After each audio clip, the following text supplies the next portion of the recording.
एक कहानी एक गांव के एक बालक की, जिसका कोई काम नहीं था, केवल और केवल सुबह खाना, शाम खाना, दिन में मिले तो खाना, और जहां खाना वहां जाना, बस उसको और कुछ नहीं। घर वाले परेशान हुए, बोले तुम खाते बहुत हो, काम कुछ करते नहीं हो, चलो निकलो घर से, कुछ कमा के लाओ तो आओ, नहीं तो अपना रास्ता नापो। अब परेशान हुआ, कामचोर था, लेकिन मन का बड़ा साफ सुथरा था। ये आगे आपको पता चलेगा। बहुत परेशान हुआ, कहाँ जाए क्या करे, कुछ काम तो बनता नहीं, कुछ काम आता नहीं। चले गए घर छोड़ के, गए मंदिर में बैठे रहे, कहाँ जाए, बहुत परेशान हुए। अब उधर से एक महात्मा आते दिख रहे, अच्छे हष्ट-पुष्ट खाने पीने में बढ़िया। उन्होंने देखा कि महाराज बहुत बढ़िया। अरे महाराज, पूछा आप महाराज हो? बोले हाँ महाराज। तो आपका आश्रम भी होगा? बोले हाँ आश्रम है हमारा। तो हमको चेला बना लो महाराज। बोले तो बोले चेला क्यों बनना चाहते हो? महाराज घर से निकाल दी कहीं, कुछ अता पता नहीं, कुछ कहाँ जाए क्या करें, आपके शरण में आना चाहते हो। लेकिन चेला बनने में करना क्या पड़ेगा महाराज? बोले तो महाराज बोले कुछ ज्यादा कुछ नहीं करना पड़ेगा, बस सुबह नहा धो की पूजा पाठ और भगवान का नाम जपना, राम राम राम राम, नित्य प्रति बस यही काम है। महाराज भोजन मिलेगा? बोले हाँ हाँ भोजन नित्य प्रति सुबह शाम मिलेगा। उतने में उनके 3-4 चेले भी आ गए, वो भी हष्ट पुष्ट। उनने दिमाग लगा कि महाराज के यहाँ खाना भरपूर मिलता है। तो महाराज बोले खाना कितनी बार मिलता है? सुबह 5 पंगत लगती है, शाम को 5 पंगत लगती है। तो महाराज बोले हम इसमें 5 में बैठ सकते हैं? महाराज बोले हाँ हाँ बैठो बैठो। अब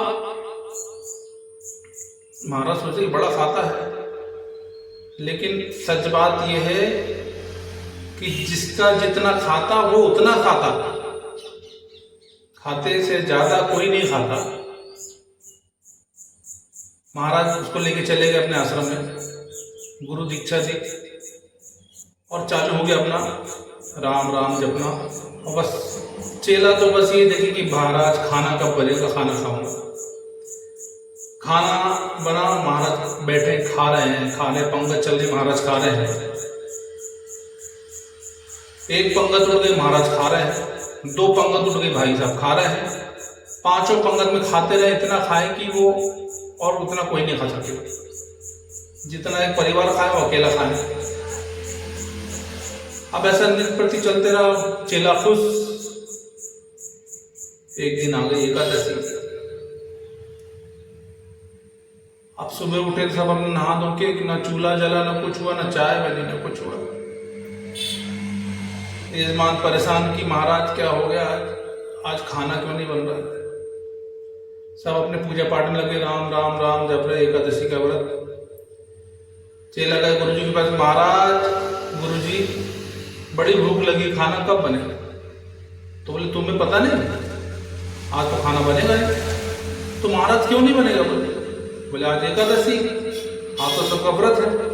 महाराज एकादशी हम नहीं कर सकते, हमको भूख बहुत लगती है, हम तो भूखे नहीं रह सकते। ऐसा करो तुम भंडारी से अपना आटा गुड़ चना सब ले जाओ, किसी नदी किनारे जाके बना के खा लेना, लेकिन ठाकुर जी को भोग लगाना मत भूलना। ठीक है महाराज। उनने आटा लिए, अपना चावल लिए, गए नदी किनारे, बढ़िया रोटी बनाए, अपनी साग सब्जी बनाए और ठाकुर जी को भोग लगाने लगे नदी किनारे। पास उनको कुछ आता नहीं था, सीधा साधा आदमी था। बोले राजा राम आइए, प्रभु राम आइए, मेरे भोजन का भोग लगाइए। इतना कहा, निश्चल मन से देखा तो कोई आ नहीं। कब आएंगे, भूख लगी। उन्होंने बोला महाराज आ जाओ, भूखे मारोगे क्या? इतने में प्रभु राम और माता सीता हाँ भाई सिर पकड़ी, हे भगवान।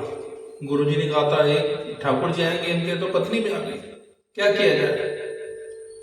ठीक है पाओ, जैसे तैसे पाए, पेट भरा नहीं, फिर भी चले गए।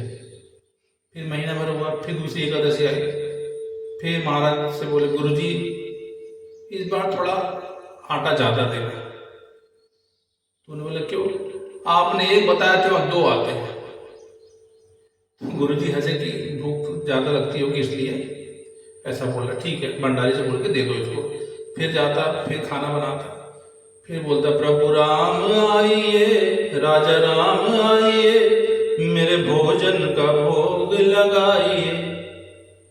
गेहूं बोलता है तो राम और सीता माता तो आती, साथ में लक्ष्मण जी भी आते। वो फिर पकड़ते, हे भगवान ठाकुर जी आपने तो बोला कि आप 2 आएंगे, तीसरा कौन है? बोले ये हमारे भाई हैं लक्ष्मण जी। सगे भाई हैं? हाँ हाँ सगे भाई हैं। बोले महाराज ठीक है पाओ।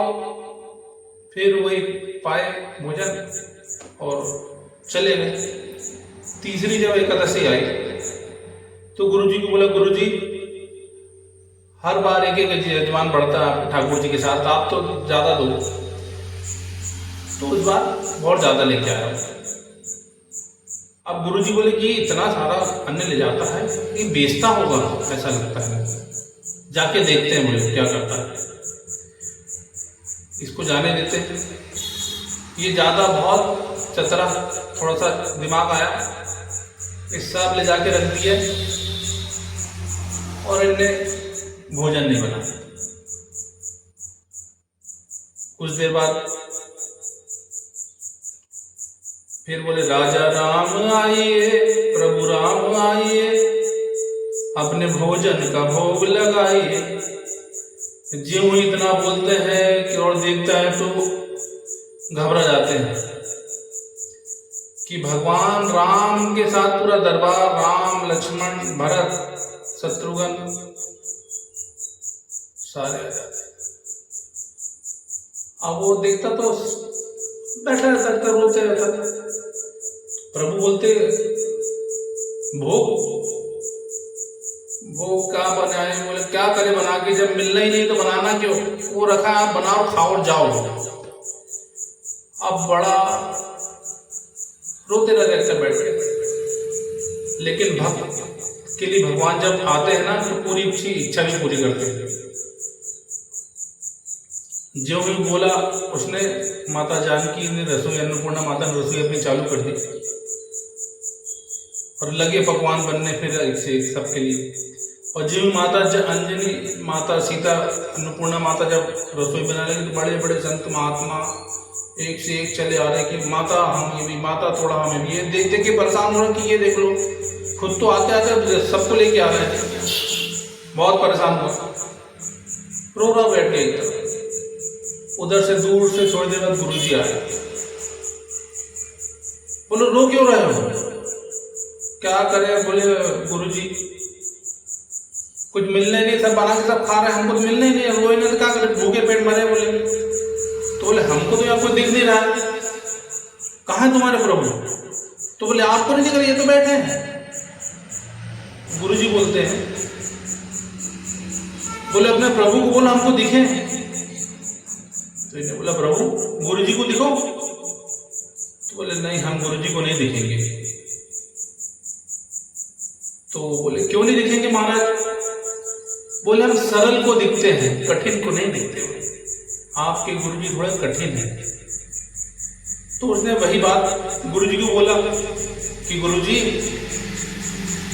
ठाकुर जी बोल रहे कि हम सरल को दिखते हैं, कठिन को नहीं दिखते। ज्यों ही ये शब्द सुने गुरु ने, और गुरु की आंख में आंसू आ गए। ज्यों तरल आंख में आंसू आए, उसी क्षण भगवान का विलक्षण स्वरूप गुरु जी को दिखा। गुरु ने प्रणाम किए और फिर प्रभु को बोले, हे प्रभु, जमाने में जाना जाता है गुरु के कारण चेला, गुरु के कारण चेले को भगवान के दर्शन होते। आज पहली बार चेले के कारण भगवान के दर्शन गुरु को हुए। धन्य प्रभु। निश्चल प्रेम की माया बड़ी अजीब है। भगवान किसको दिखते हैं? केवल जिसके मन में मैल, पाप, द्वेष भावना कुछ नहीं रहती, निश्चल बिल्कुल क्लीन मन, तब भगवान दिखते हैं।